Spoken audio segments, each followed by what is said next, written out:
Okay, I guess we're live. Good morning, everyone. I'm Swastiastu. Thank you so much for joining us today in our webinar. We'll be talking about digital solutions biar kita nanti kembali dari krisis ini bisa jadi digital island. Bukan seperti kita udah lama harapkan, tapi yeah, when everything's good, maybe we'll do it later. But now we have to do it now. So untuk ini mungkin saya sebetulnya seharusnya Pak Gus Agung join, tapi ada halangan sedikit. Katanya harus jemput menteri dari bandara. Jadi ya mungkin nanti sempat join untuk sharing sedikit. Untuk ini sama welcome Pak TP Japrik, our Indonesian champion surfer we're also proud of. I've also got Carly from Bali Buddies. I'm sure many of you know Carly.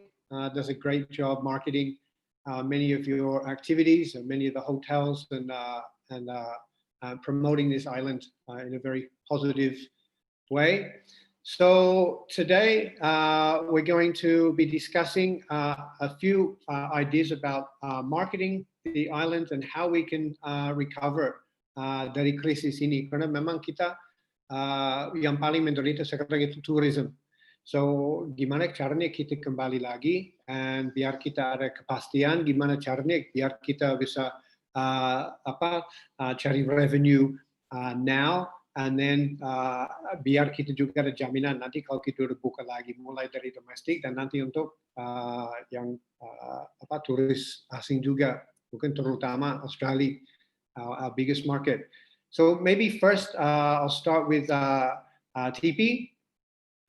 So TP, are you there? Oh, I think he's frozen, has he? Kayaknya gambarnya frozen.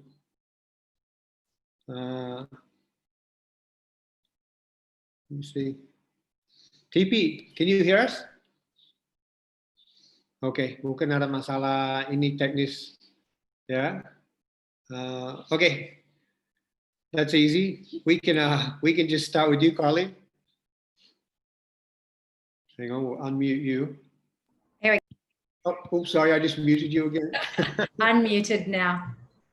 Unmuted now. Okay, cool. Well, we'll begin with you, and hopefully TP can jump back in when he's ready to rock and roll. How are you, Carly? Good to see you. I am well, thank you. I am well.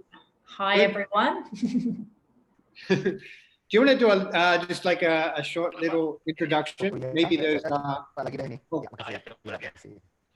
Who is that, TP? I think he's beaming in.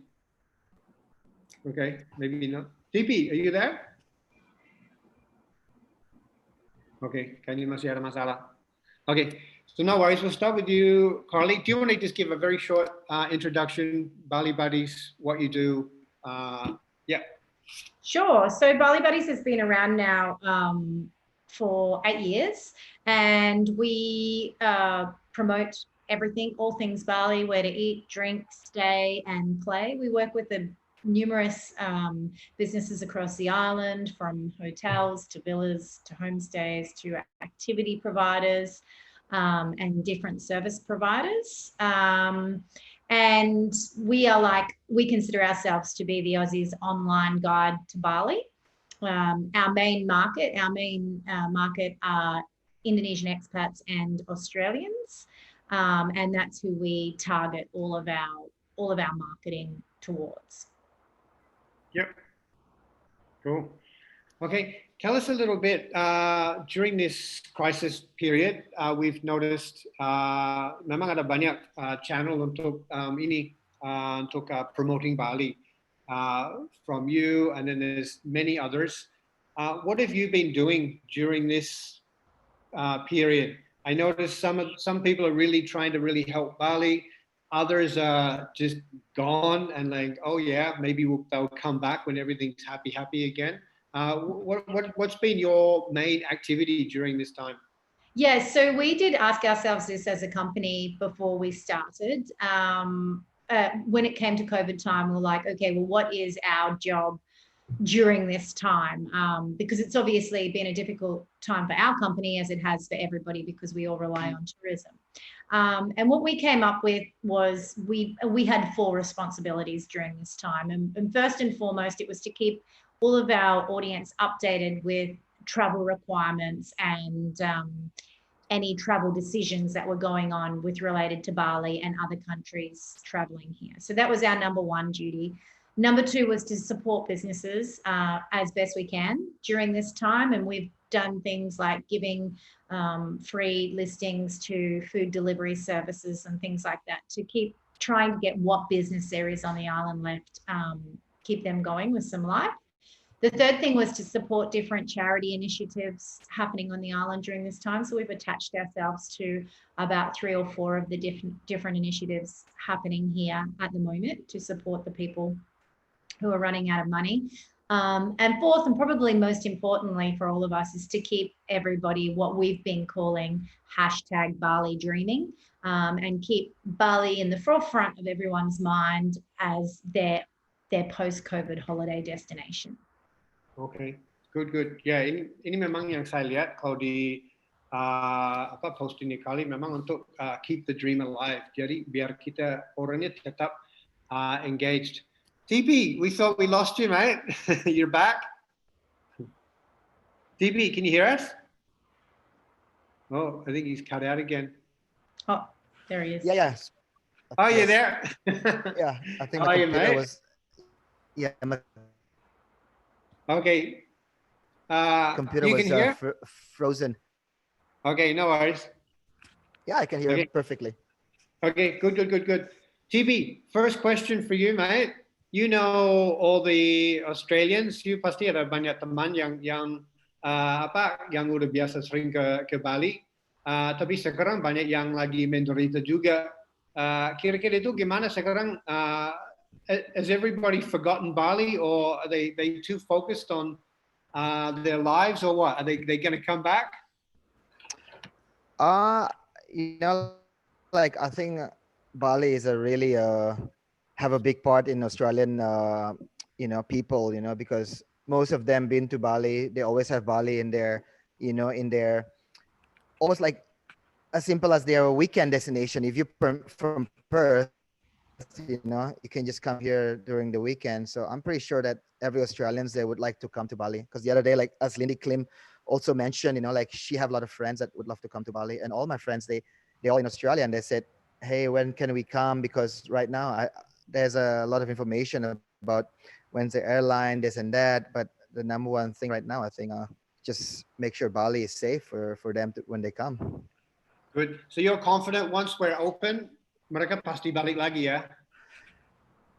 Super confident, because number one market for Bali is always been consistently Australian. I never doubt or like expecting any other countries, because Australia is the most consistent. They're the closest. They love Balinese people, and we love them too. I don't know. It's just pretty easy for them to come here, and we love them to come here again, because I don't know. Aussies are easygoing. Yeah, I know. It's super easy. Yeah. So I'm also very confident, but I know when I speak to people in Bali, ya pasti ada keraguan juga kan. Itu karena kita dalam krisis. Oh no, like when we open, mereka pasti kembali nggak? Yeah. So just I think mungkin untuk kita mulai ini webinar ini biar orang ini yakin, okay, pasti kembali. Jadi kita semangat. So we're looking at what a lot of the hotels and stuff are doing. What do you think it's possible that we can do to help promote so people come back?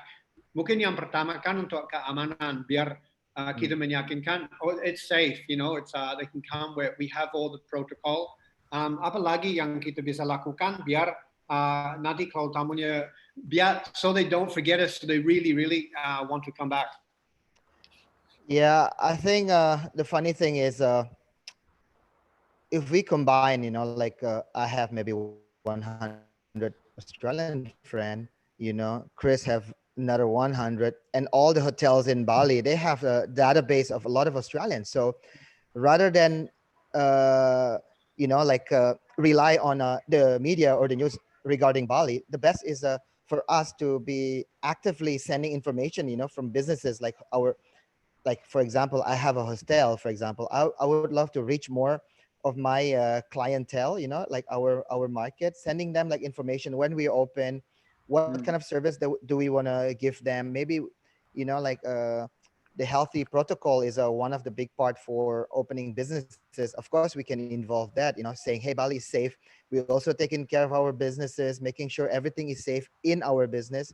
And that's what we can share to all our friends, and also to the businesses database, because I'm sure if we combine out of like 20 years of database of all hotels and restaurant that we have in Bali, it covers every citizen in Australia. So we can send them a good message, and hopefully like other news doesn't really put Bali down too much, because we need everybody to work together.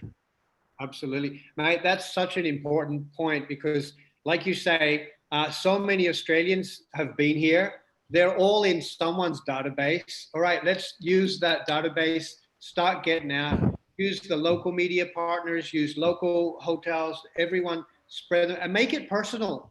Ya, karena mungkin pada saat ini lebih makin personal, makin bagus juga. Ya, so Yes. yeah, I think that's an important point. You mentioned like with tourist experiences, how can the hotels improve the experience and kind of work together? Yeah, this is one of the biggest thing that I have focus, not even focus, this is my personal opinion. I'm from Bali. I'm not Balinese, but I was born here. I'm a surfer. I fully understand the potential of surfing in this island. This island is discovered by surfers, whether you like it or not, whether somebody agree or not. But if you talk about Karamas, like the last 10 years, commune is discovered by surfers. You go to Uluwatu, every Brazilian, every Australian that lived there, the only reason until Karangasem and Jasri, they all based on surfing businesses. So what I think about the experience of all the businesses in Bali, if you live, if your property is close to the beach, for example, you can incorporate like a lot of beach activities. That's what I think. Even though the Yep. funny thing is like we're shifting markets. Like 5 years ago we have Russian, but look at the Russians now, they're all surfing. 2-3 years ago we have the Chinese Yeah, yeah. market. Look at them at Kuta Beach, they're all surfing. Yeah, yeah. So I think if Kuta Beach hotels, they incorporate like surfing in the safe way, in the good way, I think that's also an added value for your properties. Look at Hawaii. If you go to Hawaii, if you stay in Waikiki, for sure they're gonna put on their experience packet is a surf lessons. The funny thing about Yeah, yeah. Bali as a destination never ever claim that they are a surfing destination. We Right. always saying Bali is like a cultural destination, like a resort destination, a wedding destination. I'm pretty sad to hear that, and they don't put surfing on top of their list, because at the end of the day, as I said before, if you agree or not agree, Bali is one of the number one surfing destination in the world. If I'm talking about surfing, I'm pretty fired up because I'm pretty sad because I've been talking to a lot of people in the government. I go to Jakarta, I go to Banyuwangi, I go to Nias, I go everywhere just to focusing on surfing. And Bali, as the number one surfing destination in the world, I think all the hotels they have, if they have a beach break in front of them, that's one of their Yep. value added for their property for sure. Yeah. Yeah, well, I came here for surfing. That was what brought me here. I don't know. And That's what. the whole Bali tourism industry Yeah. itu awalnya memang dibangun dari surfing kan. It was the surfers. And you and I know kalau di Syria ada ombak yang bagus, pasti orang ke sana. They don't care, man. They will do anything. Jadi walaupun kita lagi ada krisis, kalau kita buka bandara sekarang itu surfersnya pasti datang. They're like, I don't care. If there's good waves, I'm coming. Jadi ini memang kita memang Yeah, harus pasti. fokus pada market ini. And also, TP, one thing I always said with surfing, you've been surfing a long time. I've been surfing a long time. It's super fun. You and I surf like big waves, big hollow waves. I always said surfing is just as fun the first time you try it. It's so much fun. So when people come, you put that in the package. It's a good experience. So yeah, I think the hotels and the experience packages can start to add that. The other thing I was going to say, Yeah, I think when we one thing, Chris. I think as a people from Bali, one thing is we should always think we're the same level as Switzerland or Austria with their snow season, their snow right, market. Bali is the surfing destination. right. That's the point for sure. Yeah. Okay, good. Now, when we're talking experiences, karena kalau kita lihat di dunia travel, kalau hotels and flights, this is all digital now. It's all online. Tapi yang kita lihat itu sangat kurang with tours and activities. Itu banyak sekali yang masih sistem manual. Yeah. What do you see we need to improve there?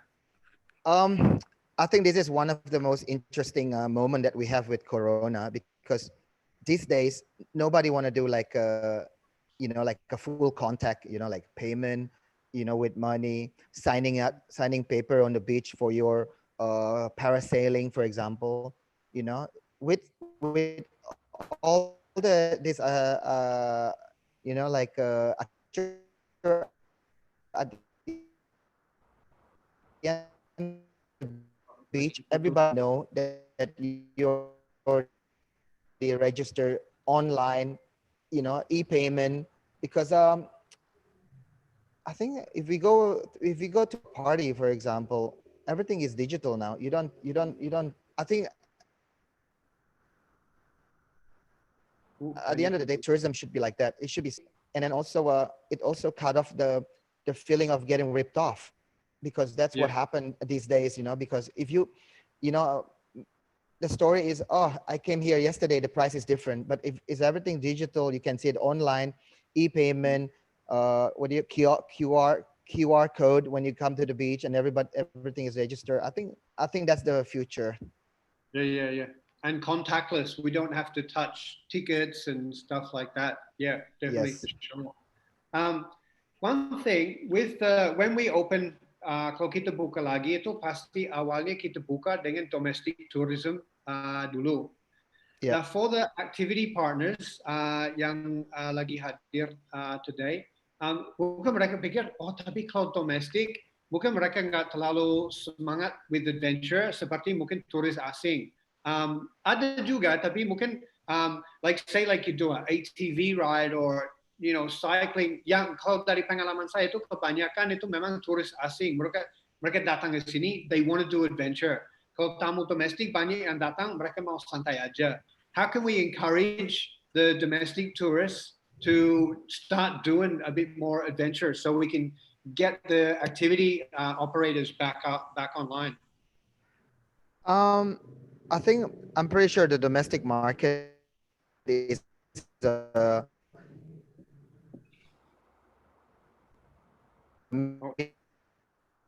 missing out.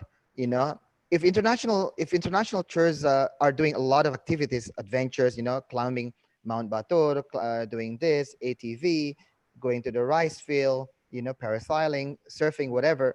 If we promoting it, on the same kind of like a interest, for domestic and international, I think domestic can be like become a big market, because the number one thing that we have to remember during the Bali bomb, the only people that make Bali survive is the domestic market. We cater Absolutely. them with a better service. We appreciate them, because at the end of the day, they try foreigners like they're having fun, and when they see people having fun, it's become like infected, you know. Yeah, agree. If I saw a kid having fun doing I don't know what we can say, maybe like a snorkeling, fun, adventurous, safety. Because if you think about parasailing or surfing, they have a safety Oh, bad connection. Okay, maybe it looks like we've lost TP again. No problem. We will move on. Just a minute. Oh, is he back? Okay, no problem. We'll move on anyway. We want TP, to show to the domestic oh, TP, I don't know if you can market hear is me. Ini suaranya lagi putus-putus. Nggak kedengaran. Okay. Maybe we'll move on anyway. yeah, I can hear you. Oh, okay, yeah. Itu tadi putus, kita nggak dengar sama sekali. Oh, I think he's going now. Okay, no problem. Oh, back. Oh yeah, can you hear us?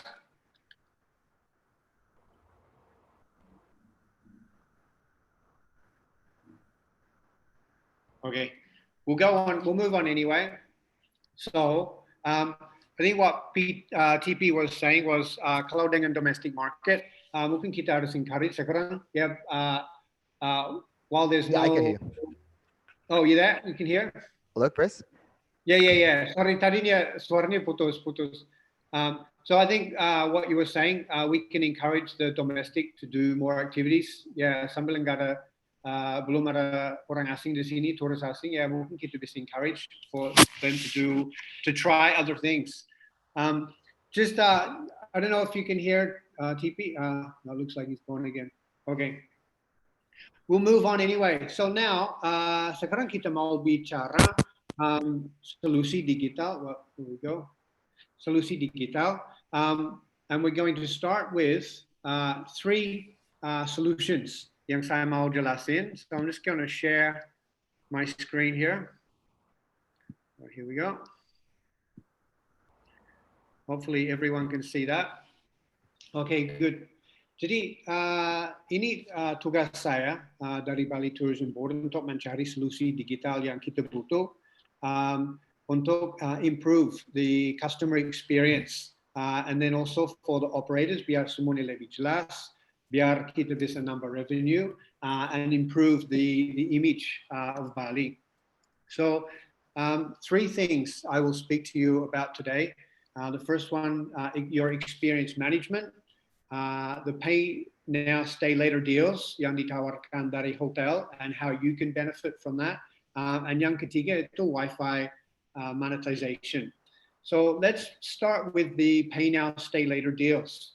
Now, apa hubungannya with the activities? Mungkin banyak partner with activities think we can't do the pay now, stay later deals karena kita cuma experience. But kemarin kan kita ada webinar with the hotels, kita jelasin kalau you mau bikin deal buy now stay later itu harus agak unik. Jadi jangan cuman harganya turunin sampai bawah. Mendingan itu add value. Nah, adding value means okay, mungkin you want to do a ATV ride, Bali swing, fast ferry, you want to go to the island surfing lesson or something. Jadi tamunya bisa, okay, I'm going to buy 3-night stay, 5-night stay, dan itu termasuk experience. Now, with the experience, kita bisa kerjasama with all the experienced partners, dan itu bisa lebih teratur. Jadi mungkin ada yang ragu buka, karena kalau saya buka mungkin belum ada tamu, tapi kalau kita udah gabung with the hotel, udah jualan experience dalam paket, kita udah tahu pasti, okay, tamunya datang hari tanggal ini, jam segini. So we can organize this. Jadi ini sebagai contoh yang kita udah lakukan di Thailand. Jadi kita kerjasama dengan perusahaan Megatix, ini ticketing company. They have the best system yang kita lihat dari semua sistem untuk ticketing. Ini memang yang kita lihat yang paling bagus. So we're working with them. This was an article kemarin in Thailand, how Megatix is helping the hotels in Thailand to sell their experiences. Jadi ini udah gabung dengan Accor and Marriott hotels untuk bikin ini. Jadi ini, this is an example here. They do a white label with all the inventory there. Here's one more example. Ini Accor. So all the Accor inventory sekarang itu udah namanya white label. So it's all online. Itu bisa dibeli dengan sistemnya Megatix. Jadi ini sebagai contoh, you click here, semua informasi ada di sini. Nah, dalam paket itu termasuk experience juga. Ya, jadi orang mau beli itu tinggal klik. no inquiry forms, no WhatsApp thing that does not work. You will lose so many customers if you're using that system. Kita perlu digital. We have to have a booking management system. This is an example, the campaign we did di Thailand. Ini cuma 1 bulan. The total sales was 30 million baht, sekitar $1 juta. So sekarang kita lagi mau kerjasama dengan hotel, dan kita mau encourage hotel untuk masuk activity ke dalam package biar itu ada add value-nya. That was the statistics just for the last month. Jadi kita bikin campaign seperti ini, we can get a very big reach and get a lot of conversions. So that's the pay now, stay later deal. Jadi kita mau nanti kerjasama dengan semua activity partner untuk masukkan in the hotel packages. Experience management. No, this is the solution yang kita paling butuhkan. Yang saya lihat dari dulu memang for tours and activities, terlalu banyak manual work, terlalu banyak admin. If we look at the market size kalau untuk tours and activities, itu 10%. Ini secara global. It's 10% from the traveling spend. Sebetulnya kalau di Bali saya rasa itu jauh lebih dari 10%, karena ini secara global. Di sini termasuk rail. Kalau di sini nggak ada kereta api kan. So I think the activities is more than 10% in Bali. Tapi kita lihat aja secara global seperti ini. 80% dari tours and activities itu orang booking waktu dia sudah ada di destinasinya. Ya, dia sudah di sini. Kalau hotels and flights, ya pasti mereka booking sebelum datang. Biasanya 8 sampai 12 minggu sebelum nyampe di sini. Tapi tours and activities, mereka udah punya planning, sudah punya ide, tapi datang ke sini baru mereka booking. So this is a very big opportunity for us. You can see the activity booking, this is 2019, masih kebanyakan di booking secara manual seperti ini. But this also makes the biggest problems. Very quick, tourist arrivals in 2018, 19 million. Kalau kita lihat 10% dari itu, and then most people book 7 activities in one trip. Quickly, the numbers, this is our yearly revenue, kalau di Bali, it's $2 billion revenue. From tours and activities. 80% itu di booking in destination. So $1.6 billion per year of tours and activities is booked here in Bali. How do they book? Well, some of them book on your website, not many. Most, kebanyakan booking dari affiliate, drivers, hotel concierge, tourist information centers, banyak sekali agen-agen. Itu bisa sometimes ada operator itu sampai ratusan operator. It's all manual. I know you're getting WhatsApp messages, emails, phone calls. Saya pernah lihat sendiri. Oh, we got 10 people coming tomorrow at 11 o'clock. It's very messy. Jadi ini memang sangat perlu di-digitize. The problems we're having with the tours and activities, there are so many different channels. For the bookings, kita terima booking dari banyak agen, bukan dari website, banyak sekali from hotels. There's no online access to your availability. Orang nggak bisa checking online. Oh, besok jam 11, ferry-nya penuh atau tidak?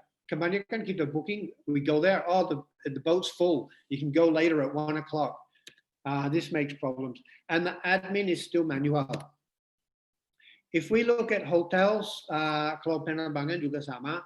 Mereka dari zaman dulu itu udah punya channel manager. Di mana saja tamunya booking itu lewat satu platform, the hotel can see in one dashboard all the information. This is what we need for you guys. Integrated with all the customer purchase points. Tamunya beli di pinggir jalan, dari sopir, online, anywhere, harus one system. Ya, masuk ke you, one dashboard. Digital experience from end to end. Berarti not like kalau kita mau nonton bioskop, we buy the ticket online, kita ke bioskop sana, scan ticket, and they print a paper ticket. Untuk apa di print? Yes, harusnya scanner taruh langsung di pintu, scan masuk. Itu solusi setengah-setengah aja. It has to be langsung mulai dari mereka searching sampai selesai.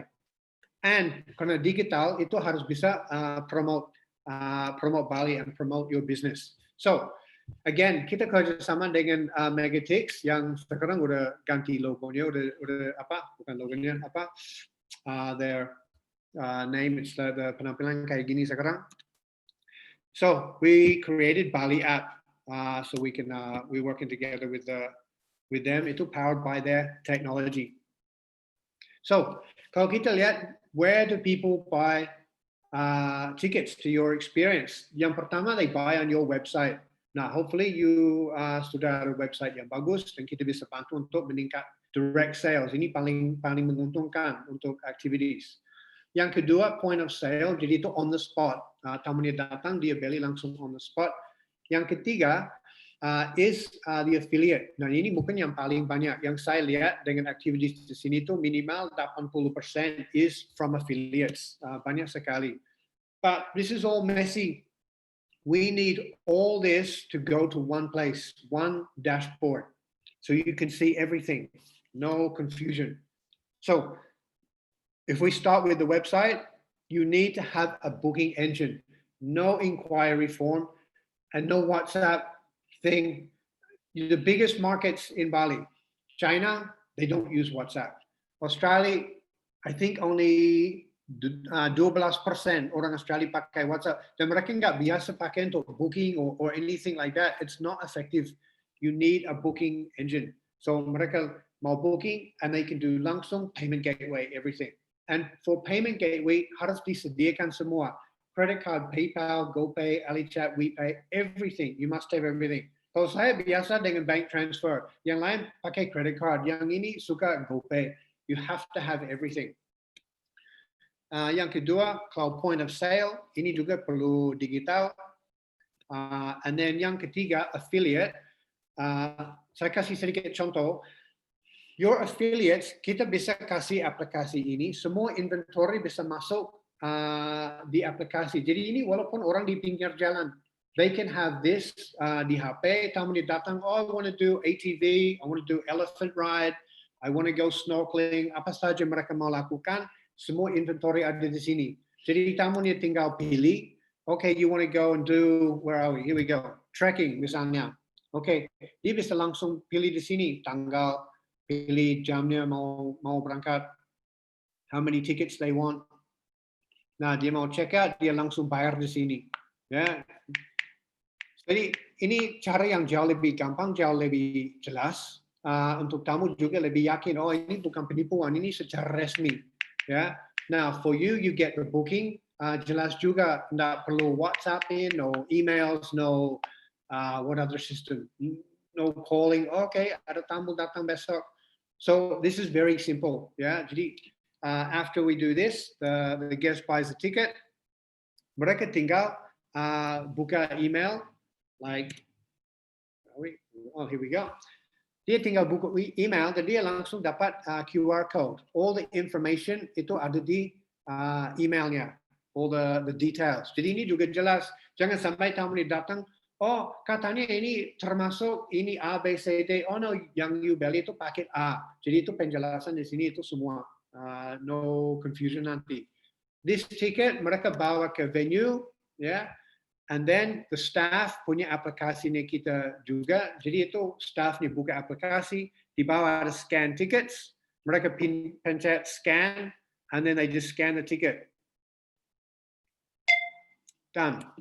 That's it. Semua ini direkam di one dashboard. Setiap ada sales, setiap ada ticket di scan, itu kelihatan semua. This application is for the agents, drivers, hotel concierge, third-party websites, and tourist information centers. Siapa saja mau jual for you, they can use this app. You cuma tinggal kasih, mereka download aplikasi, you kasih izin untuk dia jualan, and then they can sell. If you trust they bisa handle cash, you can set, they can handle cash. Kalau enggak, cuma electronic payments. It's up to you. Ini contoh juga, kalau misalnya dengan hotel, okay, so this is the Oberoi. They also sell experiences on their website. We can put affiliate link in this website. Jadi ini sebagai contoh, adventure cycling. So here's the information, the price, Tapi kalau kita mau booking, kita harus email ke concierge atau telepon. Nah, seharusnya di sini itu masuk booking button, ya. And the booking button itu langsung connect with your website. This is not an affiliate backlink. Ini bukan seperti maybe misalnya get your guide. Kita klik dan itu keluar dari your website, masuk get your guide. No, this stays in your website. It's a pop-up in your website. Very important for your SEO and for your data. So if we move on from here, nah ini sebagai contoh yang kita bisa lakukan, ini namanya white labeling. So when we white label, kita masuk button for booking tickets langsung in your website. Yeah, again, this is not an affiliate link. It does not leave your website. It stays in your website. Jadi ini sebagai contoh. Ini cuma demo yang ini. So we can put in a buy now button seperti ini. They click, itu langsung pop up. They choose the tickets. Now here's the magic. Social media amplifier. We can put your social media channels in the purchase process. They can follow your social media. Kalau yang ini share. So I can go, okay, going to Monkey Forest. I share that. Now that shares on my Facebook. Jadi itu sangat efektif untuk for marketing. Yeah. So all my friends see I'm going. Kita mau upselling, masuk t-shirt. Now untuk payment method, nah di sini saya pilih kartu kredit, tapi sebenarnya kita bisa masuk semua. We have everything. Kita udah connect with Toko and Midtrans. Jadi GoPay, OVO, WeChat, Alipay, all those payment gateways we have. And then the system is the same. Tamu dapat QR code. Your staff have the app. They do the scan ticket. Same thing. You like my animation? That took me a long time to make that timing. Okay, so that app is also the POS, the point of sale. Jadi kalau ada tamu datang, they want to buy a ticket on the spot, the staff just do the sell ticket button. Langsung buka untuk selling ticket. Jadi ini bisa selling langsung on the spot. So sell tickets here, ticket reserve, pilih payment, credit card, cash, whatever. Kalau di sini masuk cash, 200 complete. Kalau ada waktu, kita mau minta nama and email for our database. Dan yang kita lihat minimal 80% orang itu rela, oh ya no problem, mereka masukkan.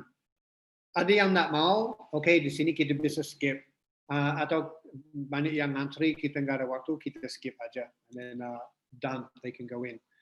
All this goes to one dashboard. It doesn't matter. They buy on your website, they buy on the spot, they buy dari pinggir jalan, dari sopir, dari hotel. Everything goes to one place. So this is the baliapp B2B software solution. So you understand, pasti ada yang pikir, oh ini mahal ya? No. If you want the widget in your website, it's only 3%. Yeah, it's very cheap. Ini bukan seperti apa ya? It's not ini tidak sebagai like a reseller on here. For the affiliate app, kalau kita link ke semua affiliate, it's only 1%. Yeah, so this is very small fees. So it's very and it ini pasti number sales juga. Yeah, if you have an inquiry form on your website, itu you get one booking, itu pasti hilang 20. If you have a good booking engine kayak seperti ini, itu pasti jauh lebih banyak nambah sales. For the point of sale app and the scanner, if people come and pay on the spot, because we're so awesome, that's free for you. Now, what else do we have? I know you're thinking, but there must be more, Chris. Yes, there is more. So we also have, you like my animation? It's just so cool. We also have baliapp. This is our customer app, and we can make for you guys. You give us all the details. Kita bikin seperti ini. Kita bisa masuk video, foto, all the information. Kita juga ada semua tentang Bali di sini. Orang bisa learning about Bali dari sini. So this is our customer facing app. Ini mau di launching, kita lagi diskusi sama Angkasa Pura. Ini mau dipromosikan di airport. So for the affiliates, for the hotels, we use deep linking. So we know where did people download this app so we can give people benefits. We also have this whole document on safety for COVID-19. So how to use our system. Karena ini contactless kan, jadi jauh lebih aman dibanding manual system. So how untuk scanning, caranya gimana. So ini akan disebar. So everyone can learn how to do the scanning and use this as a safe practice. So this is baliapp. I'm going to give you a little video to get you excited. Here we go.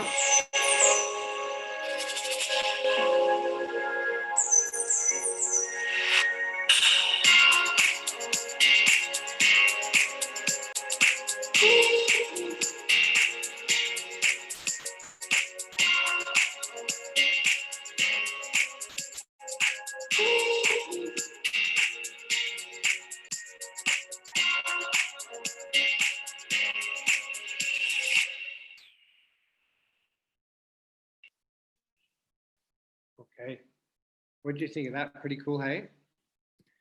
So, excited ya, Bali we have our own app dan teknologi yang memang paling canggih. So, kita semua bisa bangga, kita punya ini sekarang.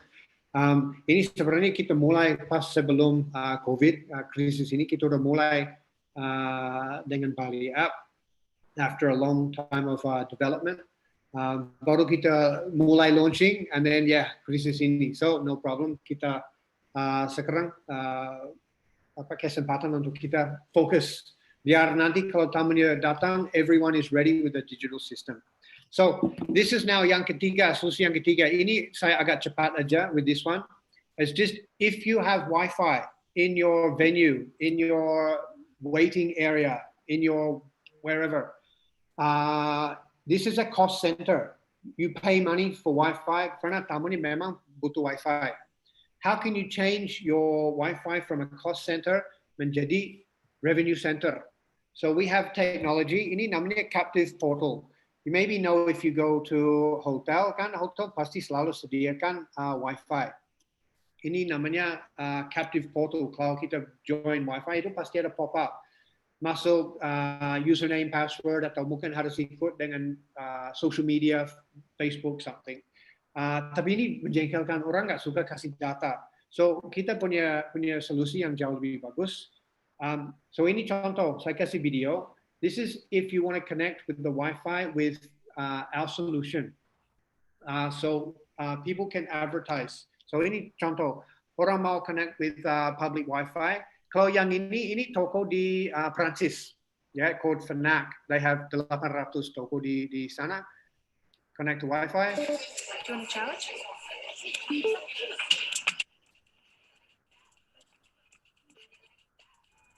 You think of me now.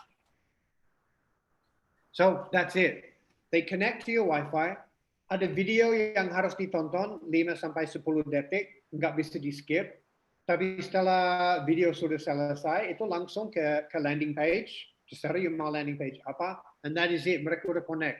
They don't need password, they don't need masukkan email or anything. It's just this. Nah, manfaat untuk ini, yang pertama itu advertising bisa ditarget, disesuaikan dengan user. Yang kedua, we get revenue. Karena para pengiklan bayar. Dan ini bukan bayar per klik seperti iklan biasa, ini bayar per view. Ya, ini jauh berbeda karena ini full screen ad. Ini teknologi cuma satu aja di seluruh dunia yang punya teknologi seperti ini, yang bisa full screen ad. So if you have, if your venue has Wi-Fi, you can talk to us and we can show you this solution. Very simple. They access the Wi-Fi, they connect, mereka nonton video. Maximum is 15 seconds. Sebenarnya biasanya 5 to 10 seconds. They cannot skip the ad, they have to watch it, and then langsung landing page. Two ways yang ini bisa dipakai. Yang pertama, you bisa pakai untuk in-house advertising. Berarti itu you yang bayar untuk itu. Or you have third-party advertising. Berarti orang dari luar bisa advertising, and itu bisa difilter. Ya, pasti mungkin ada cafe di sini, dia nggak mau cafe sebelah yang advertising di sini, jadi itu bisa difilter. Nah, dari revenue yang dapat dari iklan, you dapat persen. So you can monetize your Wi-Fi. You can optimize the customer experience and boost your traffic to your social media from the landing page. Plug and play. It's very simple. This just muscle on in your Wi-Fi. Very simple solution. We can scale it dari coffee shop yang kecil sampai yang tempat yang besar. Jadi ini juga kita bicara dengan Angkasa Pura 1 and 2 and also sekarang hampir deal with Transjakarta. This is the dashboard. You get the dashboard. Jadi itu kelihatan semua berapa orang yang tayangkan iklan, all the revenue kelihatan semua. Very jelas. Ini partner kita, beberapa partner Samsung, Coca-Cola, L'Oreal, banyak sekali. So that's the 3 solutions I wanted to talk to you about today. If you want more information on how you can find out about these, you can contact me on that email there. And then we can talk more about that. I hope that was informative. Tujuan memang biar kita jadi digital island. Jadi memang saya disuruh dari Pak Kusagung, find the best solutions. So this is the best solutions we could find to improve the customer experience, to improve your guys' administration, and make the customer journey more enjoyable. So that's it from me for my presentation. Now we're going to, hello, Carly. Hello, I'm back. Did I do okay? Very well done. Very Good, clever good. PowerPoint. Thank you. I know, you see my animation stuff? Better than my PowerPointing skills. Very good. So Carly, welcome. I'm going to, there's a couple more people who have joined. We've got 64 attendees at the moment. So maybe do another quick little introduction. Kayaknya mungkin kebanyakan udah tahu Carly, banyak yang udah pakai Bali Buddies untuk promosi ke Australian market. But I'll get Carly to do a very quick introduction. Tell us who you are and why we should listen to you. So for those of you who missed it before, my name's Carly and my company is Bali Buddies. So we are like an online guide to Bali, where to eat, where to drink, where to stay, where to play, what to do. Our core audiences are first and foremost are the Australians, and then secondly are expats within Indonesia. So people use us as a voice on the island. So if they're hearing a story about, one of the crazy Bali bashing Australian media stories that they love to put out, they'll generally come to us for clarification there, because we're always putting out what's current on the island, what's new, interesting things about the island, and just general promotion of the island altogether. Cool. Okay. Tadi kita bahas masalah krisis ini karena memang banyak media channel untuk Bali, tapi tidak semuanya sama. Kalau yang saya lihat, kenapa saya ajak Carly ikut di sini, karena memang yang saya lihat selama kita lagi menderita, Carly memang membantu. Kalau kita lihat posting-posting itu tujuan untuk membantu Bali. Banyak yang keluar, ya mungkin kalau kita udah buka lagi, banyak yang ke Bali lagi. But I wanted to work with the people who are staying here to support Bali. So yeah, we're very happy about that. Carly, we were talking with the hotels the other day and what they're doing during this crisis time and their strategies for helping. So tell us a little bit about that and how we can use that with the activity and tour partners who are listening today. Yeah. So I know a lot of you will have seen the pay now, stay later deals of the hotels. From my end, we've done a lot of work with different hotels to promote and sell those deals. And they have been really popular, especially with 2 types of crowds. One, the Australian crowd, who are confident that, yes, they'll be back to Bali before the end of December 2021, the end of next year. So they're buying vouchers that give them a chance to stay up until that point. And then also with a lot of the expats within Indonesia. We have a lot of following from that crowd. They all can't wait to get to Bali for a holiday because they've all been homeschooling in Jakarta or whatever with their kids, and they're ready to come over here. So I did read one of the little comments in the chat before saying, you know, don't push down the price. But I think that this strategy of the pay now, stay later, I don't think it's making people think that this is what the price is going to be when Bali reopens. I think it's been very clearly marketed that this is a way of businesses getting some cash flow now to help pay their staff during this time. So it's, people are seeing it as a way of supporting Bali. I can get a great deal on my next trip and buy those vouchers now, and I'm supporting some of those workers in Bali. I certainly don't think that the message is coming across that this is going to be the price of holidaying in Bali post-COVID. Cool. Yeah, I absolutely agree. So, so to answer your second part of that question, Chris, about how potentially tour operators and experience businesses can add onto that is you could be either running your own campaign, or you could be working with the hotels to add it as an upsell or something that's included in those packages if you are feeling like you need that cash flow now. I think it is certainly a good way. It's a marketing exercise, getting people aware of your activity or of your tour, and it is a way to secure some cash flow now. yeah, absolutely agree. Yeah, saya juga lihat di sini tuh don't put the prices down. I understand, yeah, karena kita memang we don't want Bali to become like a cheap looking destination. But we can do reduced rates. This is why I was saying before, we have to do added value, yeah, rather than just big discounts. So I understand the point. It's an important point. Mungkin ada satu yang saya harus jelasin. Di sini itu ada yang bilang itu not so easy in one. The drivers do face-to-face bookings at the beaches, local people, they live daily, cash income, blah, blah, blah, blah. Agree, 100% agree. That's why with this app, they can do cash sales. Jadi semuanya harus berjalan sesuai sama seperti dulu. Cuman kita fasilitasi cara digital. That's the only thing. They can all still do that. They download the app. Kalau mereka terima do cash, they want to do electronic payment, bisa juga. So the app doesn't change. The people who sell, it just changes. It just gives them the digital way to do it. That's the only thing we do.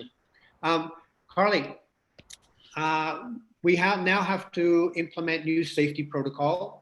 Yeah, all the activity people here have to implement new safety protocols. How can they do that? How can they communicate? Because we don't want people too scared and, oh no, it seems too difficult, or this doesn't look safe. What's your advice on that? My advice is exactly where you're coming from there, Chris, is that yes, while we need to communicate that we are prepared for health protocols post-COVID, it needs to be a very clear balance between this is somebody's holiday and they're doing it for their enjoyment. So when you are promoting your COVID protocol, I would be doing it in a way that says, this is what we are doing to keep you protected. And that's the message you're sending. So we have temperature checks when people enter the premises. Our staff are wearing masks. We provide hand sanitizer. Whatever your protocols are, I would suggest marketing that in a way that this is what you're doing to keep the customer safe, and don't put the onus on the customer like you need to have your temperature checked when you get in, you need to wear a mask, you need to wash your hands before and after, because people still want to feel like they're coming on a holiday. And as we were talking about the hotels, they don't want to feel like they're visiting a hospital. So there's that fine balance. There's that fine balance there of showing that you are prepared and you are aware, but keeping ultimately the fun and the spirit that it is a vacation in your market. Yeah. So the message is We will do it. Yeah, you just follow here. We will. You we will just come talk about along. Yeah, you just come along and it. enjoy You the have to keep your hands. experience. Yeah. Cool. Yeah. And we will make sure that you are safe. Okay. Everyone here knows sometimes there's some bad, negative stories in the media in Australia. Yeah. Some TV stations love to say bad things about Bali. What happens after a negative story like that in Bali? Because I know a lot of people worry here. Like, oh, why is Australia doing this? The news is saying this. What happens after those stories? Yeah, so I think we've all experienced this and we all know about it. Australia, even Australians call it Bali bashing in the Australian media, right? So the Australians, for starters, are very loyal lovers of Bali, and they can see through a bad media story that doesn't have a lot of truth to it, or that is maybe being grossly exaggerated. So for starters, be confident that your Australian market is clever to what the media is doing there. Secondly, they'll come to channels like mine or the other people who do similar things to me, and they will come for clarification, and they will say, you're there, what's going on? Of course, if it's a story, we've already addressed it on our channels as well, from our perspective and from a very balanced perspective of what we know here. So that cycle, yes, they may get a bad news story there, and it does fuel the people who are maybe, especially in this time, scared of traveling. But the true people who are interested in Bali will then come around and they will find a truer source of what they find is the information there. Ya, ini juga yang saya lihat kalau habis ada berita yang kurang bagus di Australia, kayaknya orang ini tidak percaya. Mereka langsung ke internet, cek di website seperti yang punya Kali atau ke Facebook, nanya-nanya, oh ternyata nonsense. Ya, jadi kayaknya bisa ignore aja. We don't need to care too much about the negative news stories, karena memang banyak sumber berita about Bali yang lebih terpercaya. So I think I think we're safe with that. Carly, you got a very good positive story on a current affair last week, I think, or the week before. Yeah, 2 weeks ago. With Pak Kusagong. I was surprised. It was super positive. Very good. Yeah, we were really lucky with that one. But I think it serves as a really good example. So if you haven't seen it, I'm happy to give you a link. Anyone watching here, I can give you a link. But it was on what's called a current affair on Channel 9 in Australia, and it was Primetime National. And they did a story on, the original aim of the story is they wanted to show how desolate and quiet Bali was. And when they contacted me, I said to them, well, it's not as, of course it's quiet and there's no tourists here, but it's not desolate streets with nobody on them. And I said, why don't we do a story on, some of the great deals happening at the moment and how Bali is preparing to reopen. And we were very fortunate that they went for that angle, and they aired the show just like that. And it was really quite positive towards Bali. But what you'll find is once they shared that on their Facebook page, if you have a look at the comments coming from the Australians there, is, of course, you had some Australians saying we need to keep the money in our own country. You shouldn't be promoting international. You should be keeping the money. But the overwhelming response of Aussies who love Bali saying, I can't wait to get back to Bali. We'll be on the first plane over, and how impressed they were to see a positive news story on mainstream media in Bali. So I'm hoping that's encouragement for some of the channels, at least, that they can see that people did enjoy seeing that good news story, because their views on that story, on that post on their Facebook are really high compared to a lot of their other stories. Good. Now, we're closed. Australians cannot come yet, but they can hopefully the end of the year, or maybe it'll be early next year. So maybe a lot of people think, oh, it's okay, I've got a lot of time. Should they be preparing now? Like, what marketing should they be preparing? What should they be doing now for when the Australian market, when we finally get a date, okay, the Australians can come back? Yeah, so I think something that's important we can realize at the moment is we do have time. So this is time in our businesses that we may never have planned for or never had before. And it's the same with my business. So it's the time to use that and to get prepared for that, what we're calling the recovery phase. And a big part of that phase is going to be when the Australians find out a date that they are allowed to travel internationally again. So I really encourage you all to get really prepared for that. Whatever your message is going to be, whatever your pricing is going to be, whatever your sales channel is going to be, make sure you have that already. You can be preparing a campaign to target your Australian subscribers or followers at the moment. You can have all of your social slides and captions written and done. You can have maybe a special landing page on your website prepared, ready to do some marketing. You can already have your conversations with any media partners. And have a deal in place where you're not paying them now, but say, this is our contract, this is what we want to do, come the announcement time, we start it from them. So there's a lot of things that you can be doing to get ready now. And not just for Australia, it can be for any market. I'm talking from an Australian angle because that's the market that I know and that I work in. But you can be preparing for any market to reopen and come in. But use your time now. Use what hours your Marcom is working, or if you are your own Marcom and you do your own marketing, use your time now to get prepared and think, how can I get the attention of those people who are going to be really excited when they find out that they can travel again? Trust me, they will be online and they will be searching and they will be booking the minute that they get that confirmation that they can travel again. So don't just think, oh, I've got lots of time, do all the work now. Can you give us some insight? How do we choose good media partners? There's so many to choose from. And I know some of them seem great. Maybe, oh, this one's got like the most followers, or this one's got, but yeah, they're not all effective, right? Yeah, look, media is our circles. So obviously when I talk about this, I'm talking about a perspective from my company and my competitors, and a lot of my competitors who I actually collaborate with on a lot of other things. But I think important things in this day and age is a lot of your marketing spend will be, and in my opinion, should be on digital marketing now. It's got the biggest reach.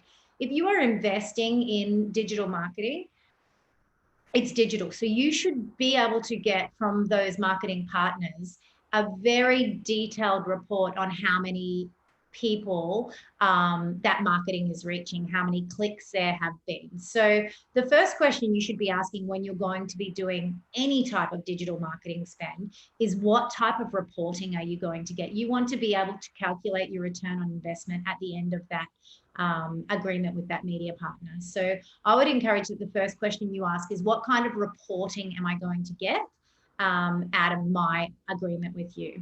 The other thing is, yes, look at who their audience is, and their audience can't just be this many followers on Instagram or this many followers on Facebook.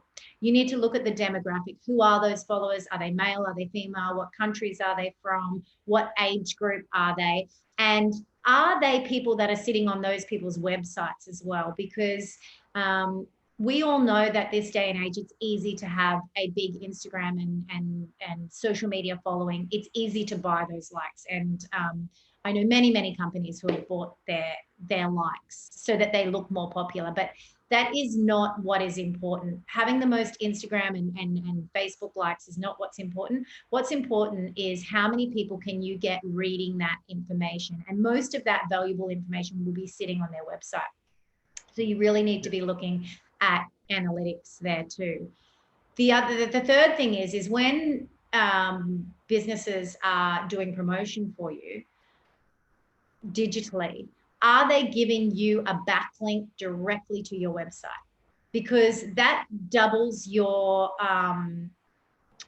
value when it comes to marketing, because not only are you getting exposure of your brand and your marketing, but you're increasing your SEO by having that valuable backlink sit there on a third-party website to click them back to your website. So please, if you're doing any type of marketing, check if you're getting a direct backlink to your own website, whether it be in a listing page for your business or whether it be in a blog or whether it be in a social post. Check if you're going to get a direct link to your website.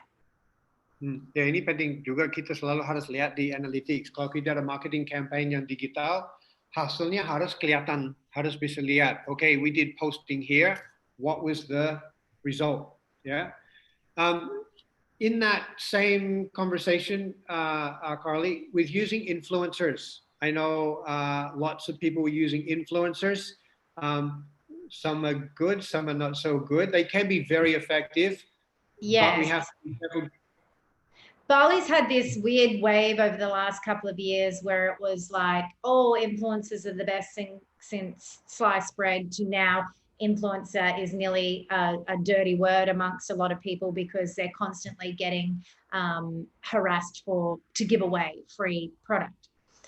My opinion lays in the middle there, and that is that influencers first fall under quite a few different categories. And secondly, there can be good value there if it is treated as a business exchange. So the first thing I encourage you to do is understand the differences between using different type of influencers or media.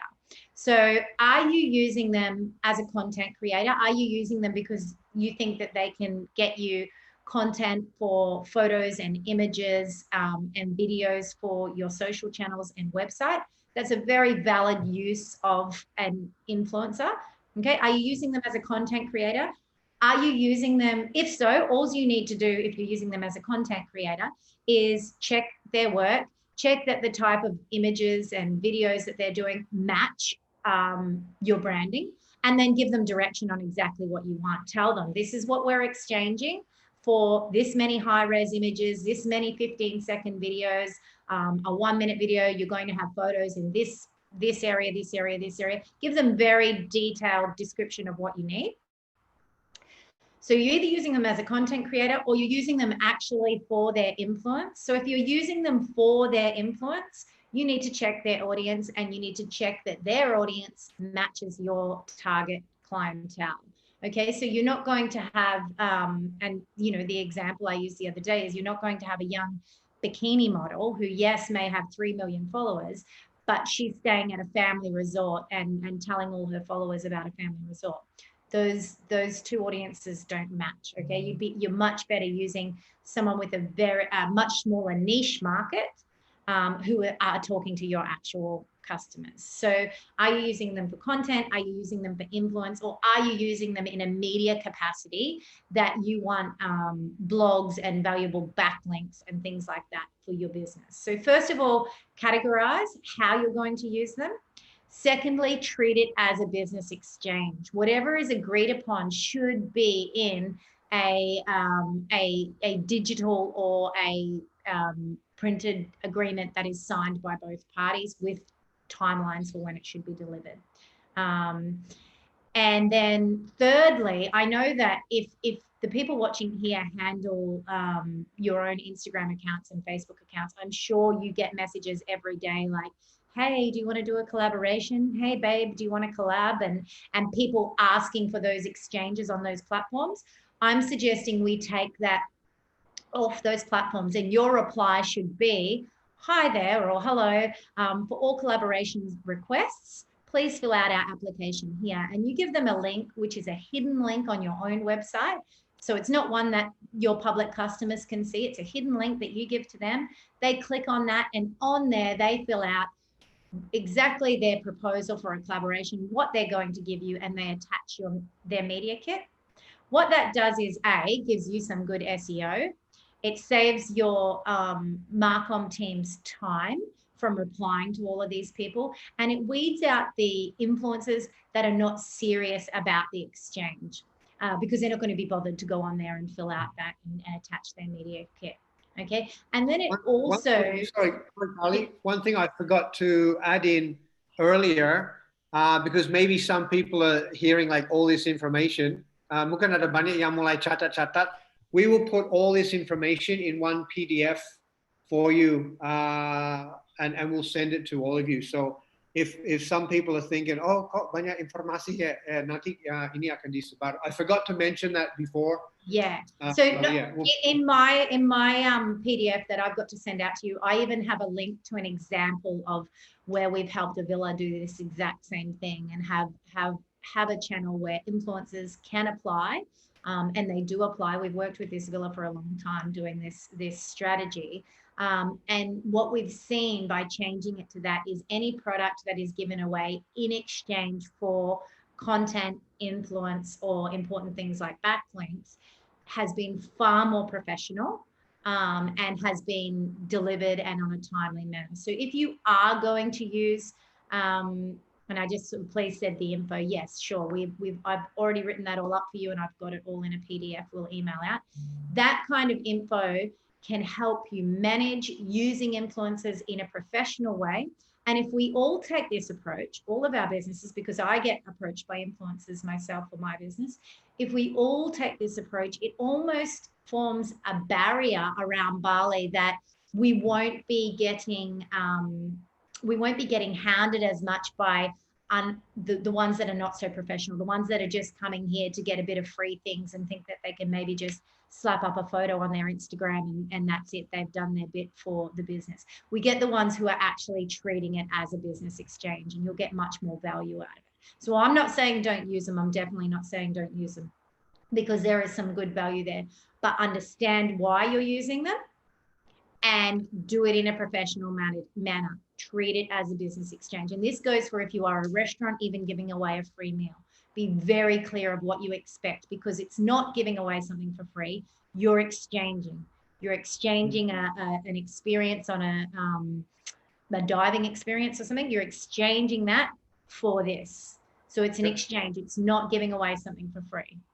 Ya, jadi kali udah bikin template untuk ini, jadi kayak kalau kita lamar untuk ada lowongan kerja, if everybody is using this, ini jadi kayak barrier. So biar kita influencers mau datang, kita nih mau yang kualitas yang bagus, itu aja. So again, yeah, everyone will get the PDF with all this information yang kita bahas hari ini. We will send all that out. Carly, I just want to ask what your three most important takeaways that people can do. The three most important things, everyone that's listening today, the three top things they can do and langsung apply. Okay, so the three things, because I know it can be hard in a webinar and you listen to so many things and you walk away with and you go, what did I learn? So this is my breakdown of three things you can be doing right now to ensure you are putting your best foot forward when it's time to reopen again. And one is keep your communication up with your customers. You may think that they're not going on your website or not going on your Facebook or not going on your Instagram, but they are. So be very clear. If you are open at the moment, have that information pinned to the top of your Facebook page, have it in your highlight reel in Instagram, have it as a pop-up on your website. If you are closed, also have that information, because what that makes people feel is safety that you are going to reopen again. So if you're closed at the moment, tell them why and say, we will keep you updated with our reopening date. It makes them feel like, oh, they're not closed forever. You know, they're going to be back up. So number one is your communication. Be easily contactable and be very clear about the status of your business right now. That goes for your website. It goes for your mailing list. If you do e-newsletters, it goes for your social pages. If you've only got social pages, you know, be very clear and make sure that information is clear so that anyone who visits you, it's there. So number one is you make sure all of those things are up to date and clear on the status of your business. Number two is prepare. Prepare for when your key markets are going to reopen. You've got the time now. Talk to media partners if you're working with media. If you're low budget and you don't have a lot of media, think about how else you can be ready for that message out. Do you have a mailing list? Can you segregate the different areas? Can you, in your mailing list, pick out, say, all of the Australians and have an e-marketing? And it doesn't have to be fancy. It doesn't have to be expensive and it doesn't have to be fancy. It just has to be honest and updated and communication. So do you have something ready to send out the minute that, for example, Aussies find out that they are ready to travel again. So number 2 is being prepared for those markets to be open. And number 3, and I have to agree with what Chris was saying here about the paying online. It's the way the market was moving anyway, that people are preferring to do a digital transaction. And I do believe that COVID has sped this up. And I say this from a point of view that not only are we a media channel, my company in Bali is a media channel. My company in Australia is a travel agency. So I have years of experience of selling travel and selling tours. And we've even seen ourselves the move towards, we sell airport transfers ourselves, right? And we've always done them as a cash on arrival thing. Increasingly over the past year, pre-COVID, we've been asked, can I pay online? Can I just pay online? I don't want to carry that much cash. I don't know what ATMs to trust. I'm reading that I get scammed. It was the trend pre-COVID, and it's going to be even more important post-COVID because people want contactless things. They don't want to touch things. They want to know who they can trust. And Tippy put up a big point about the transparency of not feeling like they're being ripped off. Okay, I've been telling people, if you imagine our guests that were coming in 2025 with the expectations they had in 2025, those people are actually coming next year. Yeah. Those expectations will be here. So, you know, we were slowly progressing towards digital experience. We have to go, have to do it right now. Yeah, and I agree. And I've been reading some of the comments in the side there, and I saw the one that was said about, we have people on the beach or drivers and this and that. It is the baliapp platform is very easy. I've only just started to work with it myself with my experiences because my company has some of our own tours that we sell as well.